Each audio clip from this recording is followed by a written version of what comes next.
Sri P. Chidambaram. Sir, 10 minutes. Thank you, sir. More than enough.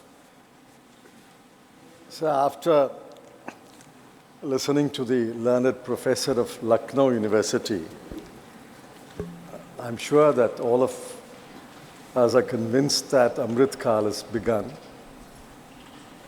And by going the number of times he was applauded by the treasury benches, I think he should be in line for a ministership now. I wish him well. If all is well in the world and God is in his heaven and India is growing at the fastest rate in the world, why is the impact of that growth not felt on the ground? This is the question which my friend Derek asked, and I try to supplement that in the few minutes I have. We are a large economy. We are growing at the fastest rate in the world. We are innovative. We have the largest FDI coming into the country. But why is it not seen on the ground? And I specifically want to ask, why is it not seen in the inflation numbers and the unemployment numbers? Let's take only those two.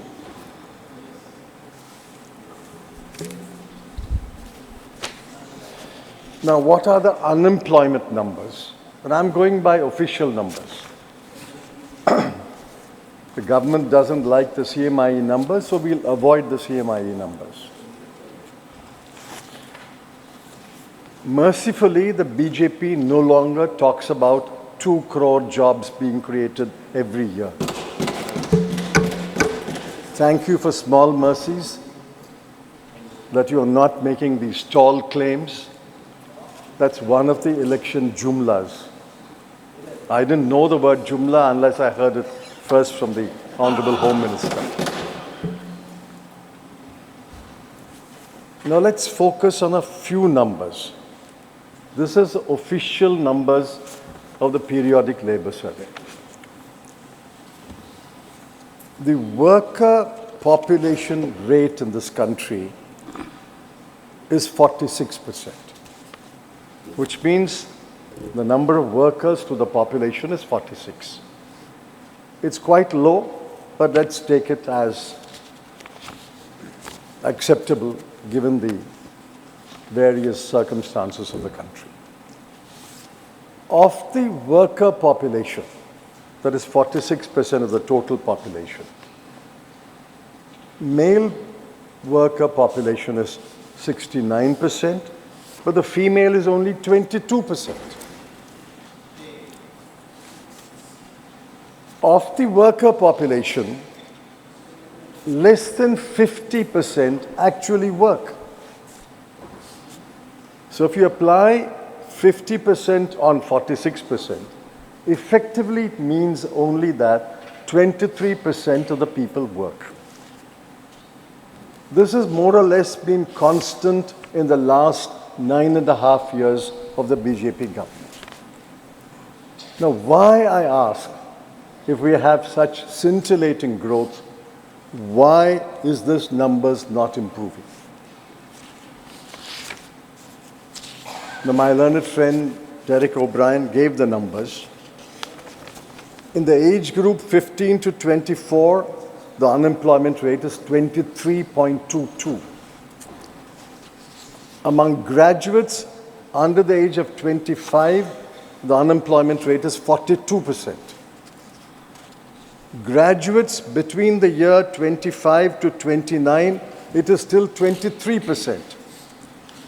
Graduates between the years of 30 to 34, it is close to 10%. It's 9.8%.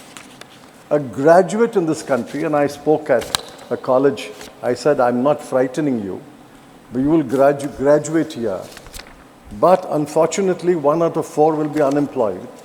And even until the age of 35, 1 out of 10 will be unemployed. Why is this spirited growth, scintillating growth, not turning into jobs? That's the first question I'm asking. And keep in mind, most employment in this country is self-employment, 57%. Regular wage employees has declined from 24% to 21%. Apart from the quantity, the quality of employment is also poor. So I want the government to answer, why is this 10-year splendid period not reflecting in employment figures?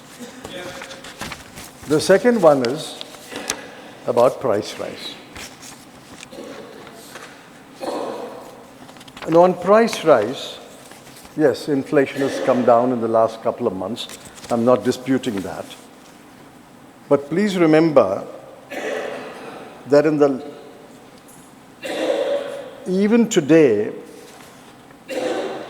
the CPI inflation is above the tolerance limit of 4 to 6% of the RBI. Food and light inflation is 4.3. Fuel and light inflation is 4.3. Food inflation is 9.2. What does the combination of high unemployment and high prices, what does it mean? It means that, and I think Derek hinted at that, it means that there is a cut, the impact will be felt in the cut in domestic consumption, cut in household consumption. The impact is you borrow more. Credit growth is driven in this country, according to the RBI, on personal loans and gold loans.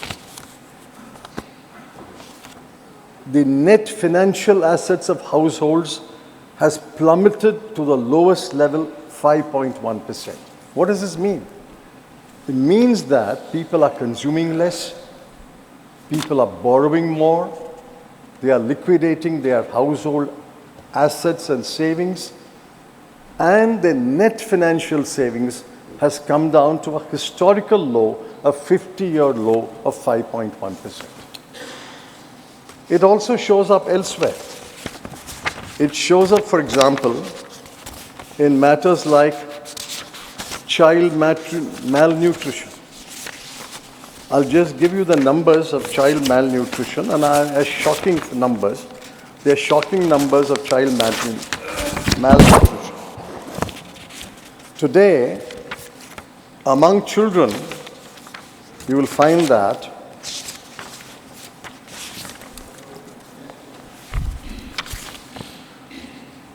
16.3% of children are undernourished, 19.3% of children are wasted, 35.5% of children are stunted. It shows up again in the food that the children get. And add to that Derek's numbers, under the age of 5, so many people die because of hunger. Why is it not showing up in consumption? It also shows up in education. Their mental growth. Today, in a class 8, only 70% of the children can read a class 2 text. And only 45% of children can do basic arithmetic.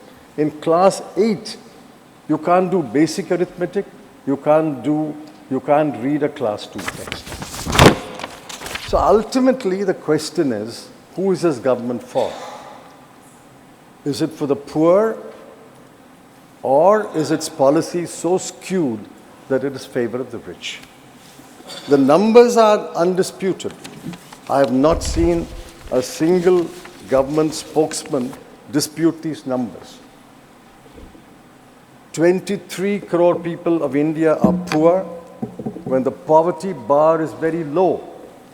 Poverty bar is 1,286 rupees per month per person in urban areas and 1,089 rupees per month per person in rural areas. With such a low poverty bar, 23 crore people are poor. And it shows up in inequality. The bottom 50% owns 3% of national wealth and gets 13% of the national income. And the top 5% owns 60% of national wealth, and top 1% holds 22% of the national income. So ultimately, this growth is unacceptable. This kind of growth is unacceptable. We need more balanced growth. But then I end with the final question that I've been asking the government for many, many months, for which I have not got an answer. I hope I will get an answer today. In 91-92, India's GDP was 25 lakh crore. In 12 years, in 2003-04, it doubled to 50 lakh crore, doubled. In 10 years, under UPA, it doubled to 100 lakh crore, 25 to 50 to 100. I ask one simple question. If you are growing at such a fast rate, such a record-breaking rate, will you, when you end your term today in 2023-24, will 100 lakh crore become 200 lakh crore? The Finance Minister, Honorable Finance Minister, knows the answer. I know the answer. You know the answer. But I want the Honorable Finance Minister, to say the answer is known to the Finance Minister, the former Finance Minister. I am out of it. Whether the GDP will double in their Amrit Kal period under the NDA government, will it grow to 200 lakh crore by March 2024? And I want the Honorable Finance Minister to answer that question. Thank you, sir.